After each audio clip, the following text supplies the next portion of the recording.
요한계시록은 예수 그리스도의 계시입니다. 이 말씀을 읽는 자나 듣는 자나 지키는 자들이 복이 있는 계시의 복음입니다. 예수 그리스도의 계시는 이 시대에 열려지고 있습니다. 요한계시록의 말씀, 즉 예수 그리스도의 계시는 우리가 살고 있는 이 시대에 그 말씀들이 다 이루어지고 있습니다. 그리고 이 계시록의 말씀은 인동하지 말라고 말씀하셨습니다. 이 예언의 말씀을 가감하지 말라고도 하셨습니다.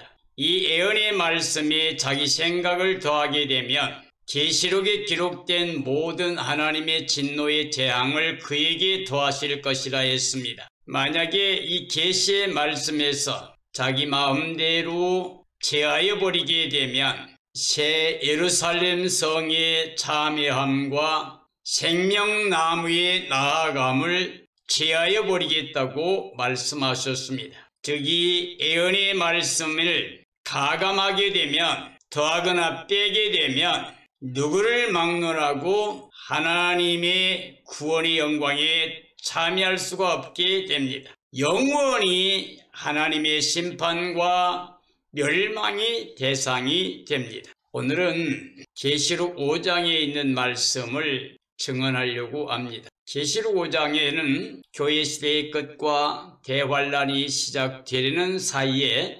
심판주로서의 예수님의 모습을 보여줌으로써 환란을 앞둔 교회와 성도들에게 큰 위로와 용기를 주고 있습니다. 어린 양이 보좌에 앉으신 이에 오른손에서 책을 취하시고 그 책을 떼시고 찬양과 경배를 받으시는 모습을 보여주고 계십니다. 5장의 내용은 1절이 하나님의 손에 7 인봉된 책의 모습이 나옵니다. 그리고 2절에는 힘있는 전사가 인을 뗄 자를 찾고 있는 모습이 나옵니다. 3, 4절에는 하늘 땅 아래 7 인봉된 책 뗄 자가 없는 것이 보여집니다. 그리고 5절 6절에는 인봉된 책을 뗄 자가 있다고 보여주십니다. 그리고 7절 10절까지는 인봉된 책을 취하신 분이 나타납니다. 그리고 11절 14절에서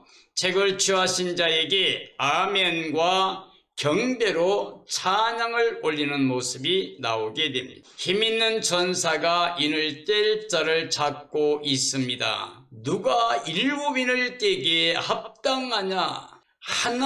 하나님께서 정하신 하나님의 뜻, 구원의 섭리, 구원의 그 비밀, 약속된 말씀들을 나타낼 7 인봉된 책이 하나님의 손에 있습니다.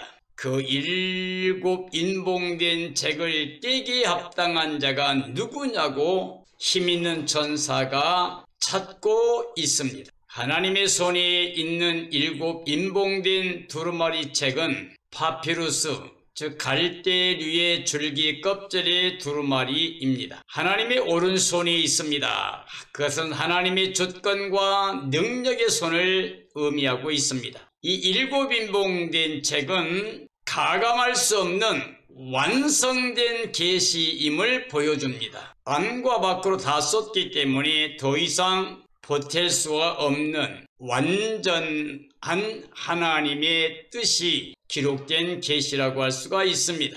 자, 봉해진 채 신약에서 단 한 번 사용하고 상하를 봉했습니다. 7인은 하나님의 계시 목적의 완전성을 말합니다. 7 인봉된 책은 장차될 완전한 계시라고 할 수가 있습니다. 힘있는 천사, 그리스도 초림의 큰 기쁨의 소식을 전하여 준 자가 천사장 가브리엘이었습니다. 재림의 큰 비밀을 전하는 계시 역시 천사장인 가브리엘이 그 사역을 전하는 것으로 볼 수 있습니다. 봉인된 책을 펴며 떼기에 합당한가? 자, 그 책을 떼는 능력뿐만 아니라 그 직위와 인격까지 합당함을 의미하고 있는 질문이 됩니다. 7 인봉된 책은 계시록으로 완전 계시입니다. 이 책을 떼어주실 자 역시 완전하신 예수 그리스도뿐입니다. 하늘과 땅 아래 그 어디에도 합당한 자가 하나도 없었습니다. 전 우주 하나님의 창조물 중 사람이나 천사들이나 그 어떤 피조물 중에 마지막 계시를 떼어 열어둘 자가 하나도 없었습니다.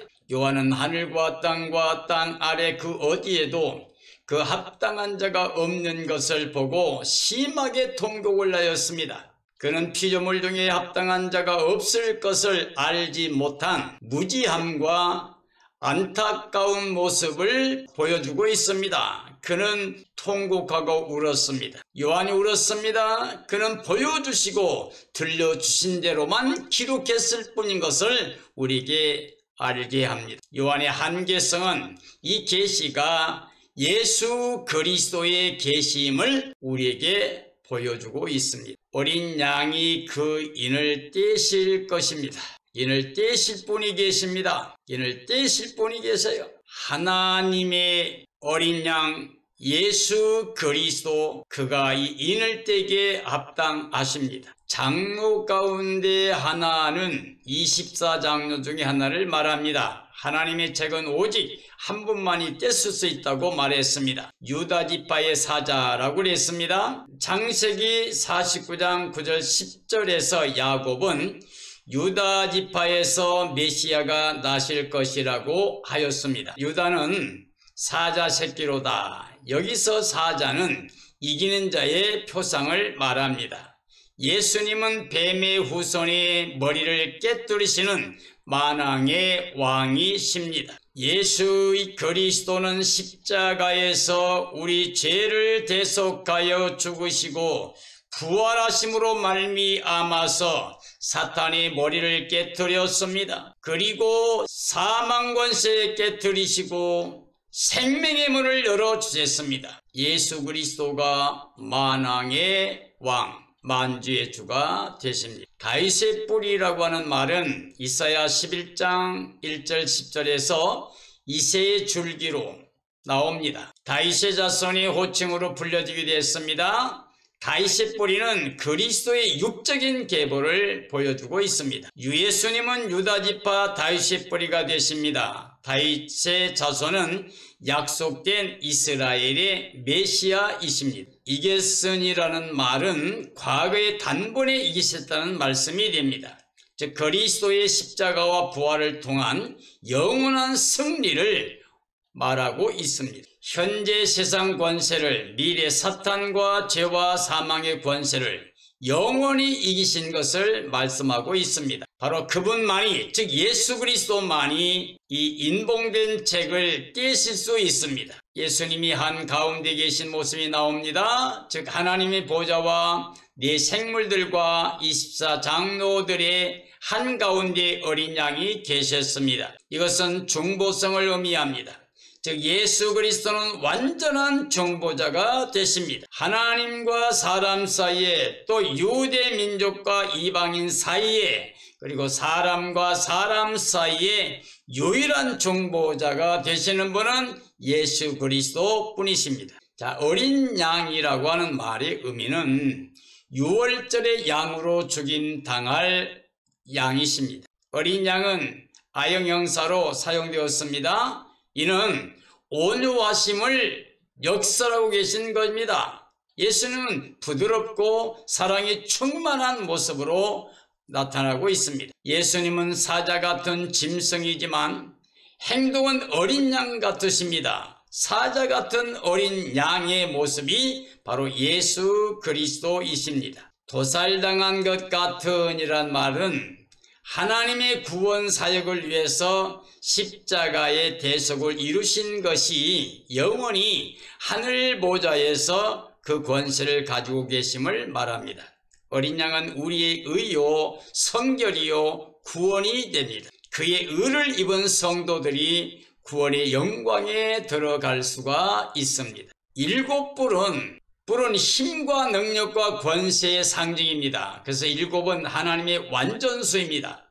완전하신 능력과 권세에 대해 누구도 대적할 수 없는 모습을 보여주고 있습니다. 그리스도의 권세는 그리스도의 권세, 구원, 사죄, 생명, 능력, 영화, 심판 등의 사역은 영원한 영광이 되심을 보여주고 있습니다. 예수의 그리스도에게만이 하나님의 주권 아래서 모든 걸 위임받아 심판하고 구원하시는 모든 능력을 가지셨습니다. 도살당한 7 눈은 통찰력, 지혜의 상징입니다. 이는 그리스도의 전지성을 우리에게 나타내 보여주고 있습니다. 7 눈은 온 땅을 두루 감찰하심을 말합니다. 7 눈은 7 영이십니다.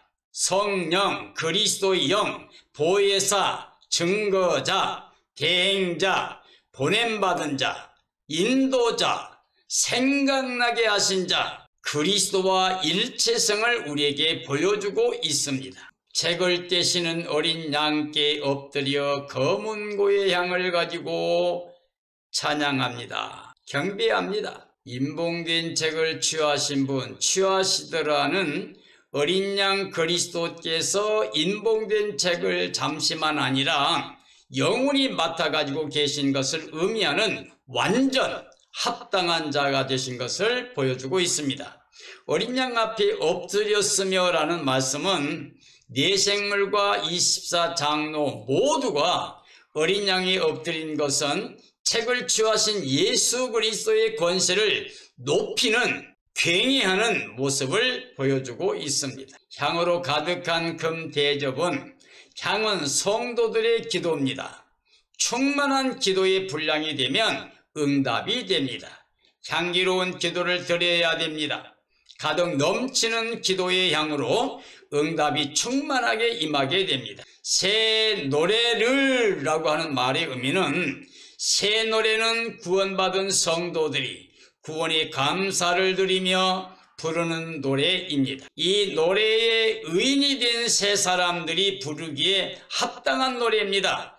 피조물의 대표들입니다. 죽임을 당하셨던 분으로 나타나신 것은 전 인류의 죄 이외에 죽으신 예수 그리스도를 보여주고 있습니다. 각 족속, 언어와 백성과 나라 등은 집단과 국가별로 본 전 세계 모든 사람들을 총망라하고 있습니다. 주의 피로 사서는 그랬어요. 이 말은 그리스도의 대속을 말하는 것입니다. 왕들과 제사장들로 천년왕국에서 성도들이 그리스도와 더불어 왕 노릇할 것을 보여주고 있습니다. 임봉된 책을 취하신 어린 양을 찬양하는 만만의 천사들의 모습이 나타나고 있습니다. 이 만만의 천사는 책을 취하신 자, 즉 예수 그리스도를 찬양합니다. 만만이요 천천이라고 했는데요, 헤아릴 수 없는 천사들이 있습니다. 이 천사들은 구원의 후사들을 수송들고 있습니다.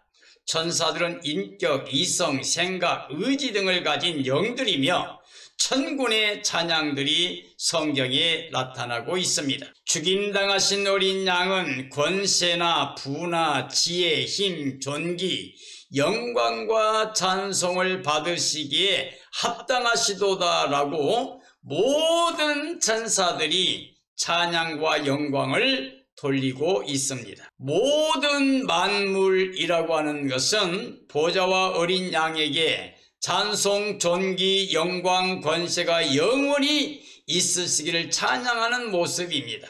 아멘, 엎드려 경배하더라고 하는 말은 만물의 찬송에 네 생물은 아멘이라고 24장로는 경배를 드리는 모습을 보여주고 있습니다. 바로 책을 취하신 예수 그리스도를 높이며 경배하며 찬양하며 영광을 돌리는 모습입니다. 모든 만물이 찬송해야 됩니다. 네 생물이 아멘합니다. 24장로들은 경배를 드리는 모습으로 나타나고 있습니다. 하나님의 보좌가 열렸습니다. 임봉된 두루마리를 들고 있습니다. 죽임당한 어린 양이 계십니다. 7 임봉된 두루마리는 무엇인가? 임봉된 두루마리, 이것은 장차 될 일, 예언의 말씀입니다. 7 임봉된 두루마리는 계시록 6장에서 22장까지 장차 될 일의 계시입니다. 장차 될 일과 이후에 마땅히 될 일, 6장 22장의 내용으로 봄이 합당하다고 할 수 있습니다. 보좌에 앉으신 분의 오른손, 이 오른손은 주권이 하나님께 있음을, 즉 예수 그리스도에게 있음을 보여주고 있습니다. 계시록은 하나님께로부터 온 구원의 비밀입니다. 완성하시고 집행하시는 분은 예수 그리스도이십니다. 안팎으로 기록된 것은 완전한 계시로 보여집니다. 더 이상 가감할 필요가 없는 계시라는 뜻입니다. 일곱 인봉은 하나님과 그가 열어준 자들만 알 수 있는 마지막 두 증인들의 복음 증언입니다. 장차 될 일에 대해서 구약 다니엘이 받았으나 너는 마지막 때까지 그 이상을 간수하고 봉함하라, 이는 여러 날 후의 일이라고 하셨습니다. 그러나 사도 요한에게는 이 책이 예언의 말씀을 인봉하지 말라라고 말씀하셨습니다. 이는 장차 반드시 될 일로서 계시록 6장에서 22장까지 계시라고 할 수가 있습니다. 장차 될 일의 내용을 담고 있기 때문에 그럽니다.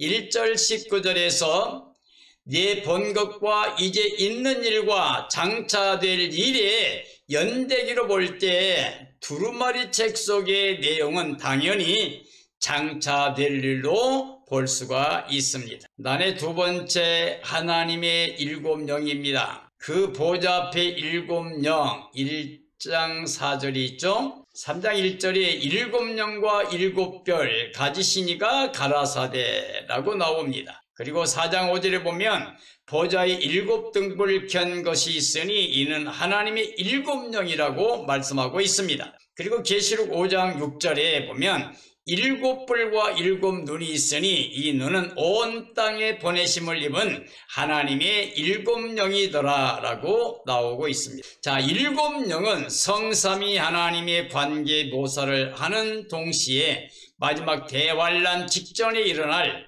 성령의 강하고 완전한 역사의 상징으로 볼 수 있습니다. 에뱀, 독사가 용으로 계시록에 나타나고 있습니다. 구약의 성령, 신약의 성령, 종말의 성령도 역시 계시록에서 완전한 하나님의 일곱 영의 역사로 나타나게 됩니다. 구약의 암흑기 성령 임재로 교회가 세워졌습니다. 신약의 마지막 때 배교로 잠들어 있다가 재림 전 하나님의 일곱 영, 완전한 성령의 역사로 다시 그리스도의 나라의 시작인 천년 왕국이 실현될 것입니다. 일곱 영은 온 땅에 임하게 될 성령의 강하고 완전한 역사를 상징적으로 묘사한다고 볼 수 있습니다. 하나님의 일곱 영에 대한 내정입니다. 첫째는 구약에 예언된 말씀입니다. 이사야 11장 2절이죠. 여호와의 신 곧 지혜와 총명의 신이요 모략과 재능의 신이요 지식과 여호와를 경외하는 신이 그 위에 강림하시리니 그랬습니다. 약속된 메시아가 오시면 하나님의 일곱 영의 역사가 임하실 것을 이사야 선지자가 예언하고 있는데, 이는 다윗의 자손으로 오신 예수님이 세례 받으실 때에 성령의 완전한 역사가 일어났습니다. 이 일곱 영의 역사는 온 세상에 두루 행하는 여호와의 눈이라는 사실로도 알 수가 있습니다. 성삼위 하나님과 관계 속에서 일곱 영으로 성령이라고 할 수가 있습니다. 두 번째는 주님의 말씀 속에 나타나고 있습니다. 요한복음 14장 2절입니다. 보혜사 곧 아버지께서 내 이름으로 보내실 성령, 그가 너희에게 모든 것을 가르치시고 내가 너희에게 말한 모든 것을 생각나게 하시리라고 예수님께서 말씀하셨습니다. 하나님이 오른손으로 예수님을 높이심에 그가 약속하신 성령을 아버지께 받아서 너희 보고 듣는 이것을 부어주셨다고 하셨는데, 여기서 성삼위 하나님의 관계를 보게 됩니다. 보혜사 성령님의 역사는 성령의 역사로서 성부와 성자와 성령의 삼위일체 되시는 하나님의 역사임을 증명하고 있는 것입니다. 세 번째는 종말론적으로 완성될 것이라고 할 수가 있습니다. 데살로니가후서 2장 7절의 말씀입니다. 7영의 역사는 마지막 대환란을 앞두고 하나님의 보좌 주위의 상황을 통하여 위로를 주시려고 기록하셨습니다. 7은 완전수로 보좌로부터 나와서 하나님과 성도를 완전한 하나로 묶으려는 성령의 거룩한 사역으로 봅니다. 마지막 주의 종들에게 7영의 강한 역사로 추수사역을 완성하실 것을 미리 보여주는 말씀입니다. 5장 10절 말씀이죠. 땅에서 왕 노릇하리라는 말씀이 나옵니다. 자, 만왕의 왕 예수 그리스도께서 강림하시게 됩니다. 그때 새하늘과 새 땅이 도래하게 될 겁니다. 그리고 예수님과 함께 새 예루살렘, 신부된 아내, 어린 양의 아내, 새하늘 새 땅이 도래합니다. 그리고 그때 새 예루살렘 성, 신부, 곧 어린 양의 아내가 하늘에서 땅에 내려옵니다. 그리고 계시록 20장의 말씀에 보면 하나님 말씀 때문에 순교한 사람들, 그리고 마지막에 짐승 경배하지 않고 우상 절하지 않고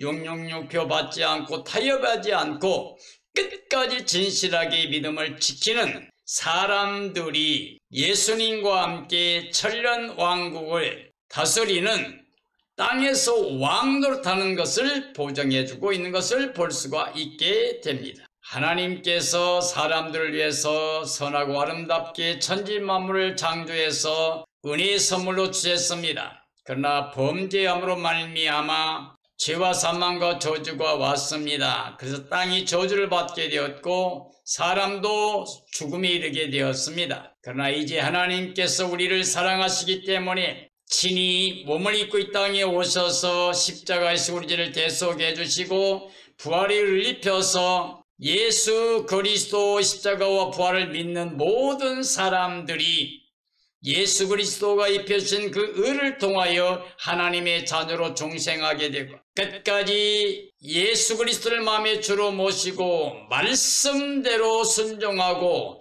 믿음을 지키는 사람들, 바로 이런 사람들이 그리스도가 재림하시는 그날이 이 세상에 처음 하늘과 처음 땅이 없어지고 새하늘 새 땅이 도래하게 됩니다. 하나님 마음을 새롭게 하십니다.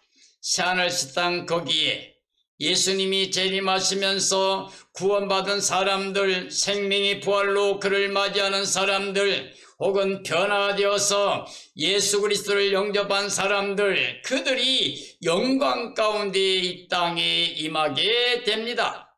그리고 예수님과 함께 천년 동안 왕노릇하다가 천년 후에 악인들을 심판하는 대백보자 심판이 있고, 그리고 영원히 그가 통치했던 구원의 백성들을 데리고 영원한 나라에 들어가게 됩니다. 저희가 땅에서 왕노릇하리라고 하는 말은 그리스도의 재림 후에 부활체, 즉 변화체, 휴거한 성도들이 그리스도와 함께 1천년 동안 천년왕국에서 왕노릇할 것으로 보여지게 됩니다. 첫째로 문맥상으로 미래적 시제의 의미가 있습니다. 계시록 5장 10절이죠. 저희가 우리 하나님 앞에서 나라와 제사장을 삼으셨으니 저희가 땅에서 왕노릇하리로다 하더라고 하셨습니다. 여기서 삼으셨으니의 헬라어 에포이 에사스는 포이에오의 제1부정과거 능동태 직설법으로서 최종적인 결과를 예견하는 예언적인 용법으로 쓰여지고 있습니다. 예수께서 피로 값주고 나라와 제사장으로 삼으신 그의 몸된 교회인 구원의 성도들이 미래 그리스도와 함께 왕노릇할 것을 예견한 것이 그 시점의 때를 현재로 표현을 할 수 있는 것입니다.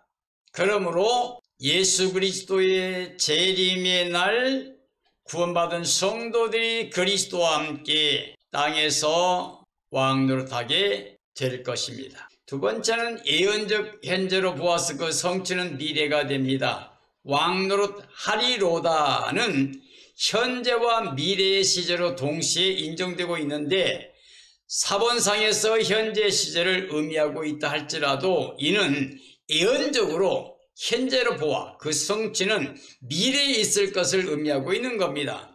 즉 그리스도의 피로 현재에도 왕같은 제사장 신분이지만 천년왕국에서 예수님과 함께 왕노릇함으로 완전히 성취될 것을 보여주고 있습니다. 계시록 5장 9절 10절 말씀을 통해 보면 세 번째 역사적 성취로 보아 미래사입니다. 피로 값주고 사서와 제사장을 사무했으니는 성취된 겁니다. 그러나 땅에서 왕노릇하리라는 말씀은 아직 성취되지 않는 미래 시제임이 이것을 분명히 보여주고 있습니다. 과거의 은혜가 지금도 계속 유효한 것을 말합니다.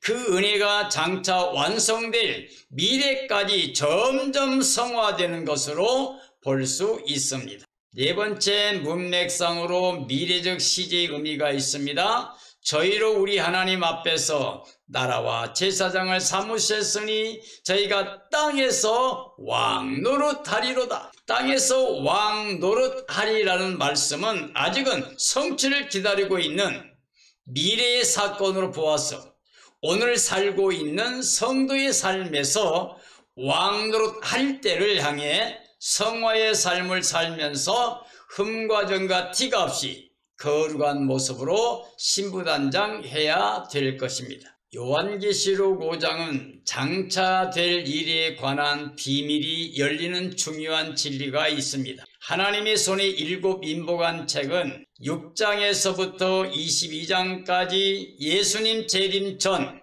7년 동안 되어질 것들을 기록하신 하나님의 추수의 비밀입니다. 이 인봉된 책은 그 누구도 그 인을 뗄 수가 없습니다. 오직 예수님께서 그 인을 떼셨습니다. 그러므로 예수 그리스도의 계시의 말씀입니다. 예수님이 그 인을 떼신 사건은 하나님이 큰 구원의 완성을 보여주고 있습니다. 그의 재림의 큰 영광의 날에 승리의 성도들이 그 영광에 참여할 수 있고 그와 함께 땅에서 왕노릇할 수가 있게 됩니다. 그 영광의 날 우리 다 함께 새 생명과 부활체로 새 예루살렘 성에 들어가야 됩니다. 지금 우리가 살고 있는 이 시대는 마태복음 24장에서 예수님께서 대종말론장에서 보여준 말씀들, 즉 징조에 관한 모든 내용들이 다 이루어지고 있는 상태입니다. 이루어질 것이 아니라 실제 이루어지고 우리 앞에 전개되고 있는 상황인데 이제 마지막 징조들이 우리 앞에 나타나고 있습니다. 예수님께서는 이러이러한 일이 보거든 인자의 때가 가까이 곧 이른 것을 알라고 하셨습니다. 그 징조 가운데 전반부는 사람들이 미혹을 조심하라 그랬습니다. 즉 1260일 전반부 3년 반 동안은 사람들이 평화를 가장하게 되고 전 세계가 평화로 하나가 되어지는 위장된 거짓 평화의 시대가 있게 됩니다. 그를 통해서 온 세계의 모든 사람들의 생각을 하나로 묶어서 이 땅을 위해서 세상을 위해서 연합하게 될 겁니다. 즉 사탄이 이 세상 신입니다. 사탄이 치우받아 가게 될 겁니다. 그리고 사람들이 평화라는 이름을 가지고 종교들이 전부 다 연합하게 되고 그 평화라는 주제를 통해서 모든 나라가 하나가 되어 전 세계가 연합하게 될 겁니다. 그때 두 증인들은 이 사실을 드러내고 증언합니다. 바로 이것이 다시 전할 영원한 복음입니다. 하나님이 약속하신 모든 말씀이 다 이루어질 것을 두 증인을 통해서 증언하시고 그 증언이 마치게 되게 되면 짐승 적그리스도에서 순교하게 되고 순교했다가 하나님께서 그를 부활시켜서 그들을 하늘로 이끌어 올라갑니다. 예수님처럼 구름 타고 영광 가운데 올라가 하늘 시온산에서 예수님과 함께 승리의 영광 가운데 서는 모습을 보여주고 있습니다. 그리고 42달 동안 이 짐승 적그리스도가 세상을 강하게 통치합니다. 용과 짐승에게 경배하게 합니다. 그들이 우상에게 절하게 합니다. 그리고 경배하지 않는 사람들에게는 통제하게 됩니다. 666 짐승의 표를 통해서 매매를 통제하고 사거나 팔지 못하게 하게 됩니다. 그리스도인들 가운데 생명책 이름이 기록되지 못하고 땅에 속해 사는 사람들은 다 그들에게 굴복하게 될 겁니다. 그러나 끝까지 믿음을 지킨 사람들은 하나님께서 구원의 영광이 이르게 하십니다. 두 증인들은 전반부 1260일 동안 복음을 청언하고 선교합니다. 그리고 영광가 올라가게 됩니다.